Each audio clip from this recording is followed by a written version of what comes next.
Right, so it's been about 2 weeks now since I installed the Styx Watch Protection on my Rolex Explorer 2, 226570, the latest version from 2021.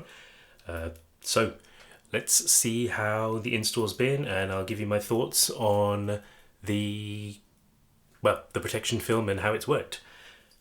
So overall, I'm actually really pleased with how this has turned out. The film on most areas is almost completely unnoticeable. The only place where you really do notice is where you've made a mistake. So as I said in the previous video, if you are a bit careless or you let some dust and bits and pieces, or you touch the film, if any of that happens, if you let bits and pieces get underneath the film and you touch the film on the adhesive side, you're going to notice it later once you've stuck it down.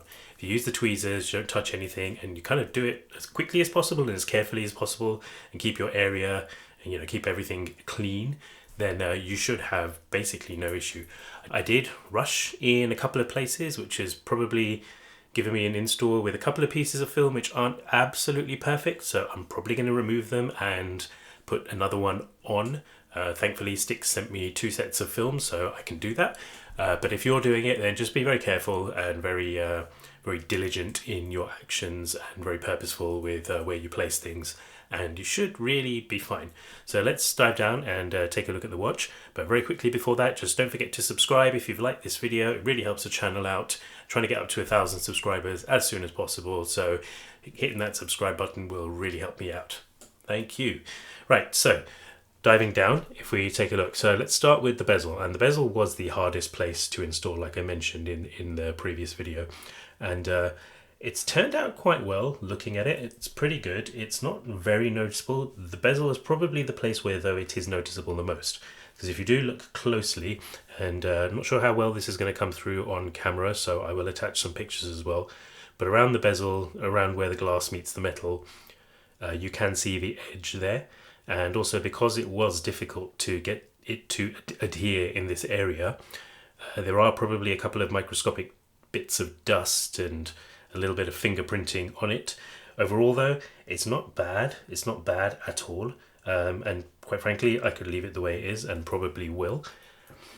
The bezel though, I'm probably least worried about getting scratched, because actually when you take it for service, they're going to pop the bezel off, and it's probably the first thing that's going to get replaced anyway. But if you want to keep your original bezel, this will help you do that. Moving on to the bracelet. Now I think the bracelet is where this actually shines, literally shines. It's only at the very edges that you could notice, and that's only if you're getting in really, really close. If you're just looking at the watch normally, you can't tell that there is any film here whatsoever.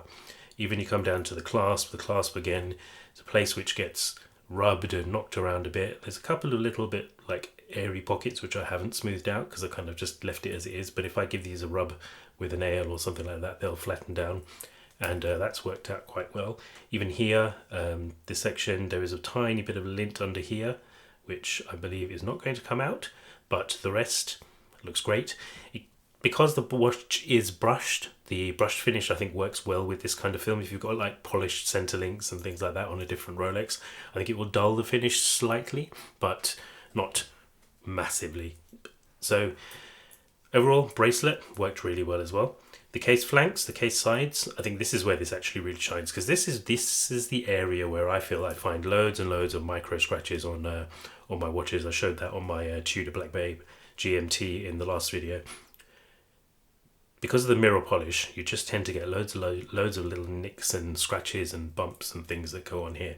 And this actually is, to the naked eye, at a just general distance that you would look at your watch, it's basically invisible. So that has worked very, very nicely. And then the final place, which is the sides of the clasp, again a mirror polish area, and an area where again it's very, very difficult to notice that it's there. Obviously this is a bit fingerprinty at the moment because my fingers are touching it, but if I give it a rub like this, which you wouldn't need to do on the naked watch anyway, you then get to the point where you can see that luster and sparkle is not really diminished at all. So overall, I think gets quite a big thumbs up for me. Am I going to leave it on? Still deciding. People in the comments of the previous video have been saying, well, the watch is meant to be scratched, it's a tool watch, etc., etc. Yes, but it's a very expensive tool watch, and tool watches, kind of in the historic sense, yes, it is a tool watch. A tool watch today, this is probably not so much. This is more just, jewelry to an extent, and an expression of your sort of character, that kind of thing. I don't think there are many people using this as their sole source of anything during cave exploration. You're probably going to use something that's quartz, which has got a backlight, which has a very long battery life, etc., etc. And you're not going to rely on something where your chromolite lume is going to lose its luminescence over time. The original version of this watch had tritium, which just shines by itself regardless for about 25 years. Whereas, this chromolite, superluminova, whatever lume you might have these days, it requires being charged by light. So if you're stuck in a cave for 3 days, this is not going to illuminate up, and this is not going to be illuminated anyway, so you're not going to actually see the hands. So calling this a tool watch, I think, is a bit it's being a bit romantic and a bit it's not really a tool watch anymore. It's a very nice watch, and it's Rolex's last tool watch, I will say that. It's the last one that hasn't fallen into the jewelry trap, but I don't think you can wholeheartedly say that anybody is relying on this as their sole tool for any kind of exploration. You'll be using a GPS, you'll be probably using a Casio G-Shock, something like that. So, but overall, to protect your, I think, many $1,000, I hate to say investment because it's not an investment, I'm going to say purchase. To protect your many $1,000 purchase, this works very well. So big thumbs up from me. I think I'm going to leave it on. It hasn't lifted or frayed or anything like that anywhere. There's no dust trapped under any of the pieces. So I think it's done really, really well. Big thumbs up from me, and a big thanks to Styx Watch Protection for sending me this out for free to review. So there you have it. That's that. Hope you've enjoyed the video. If you did, don't forget to subscribe, and I will catch you in the next one. Thanks.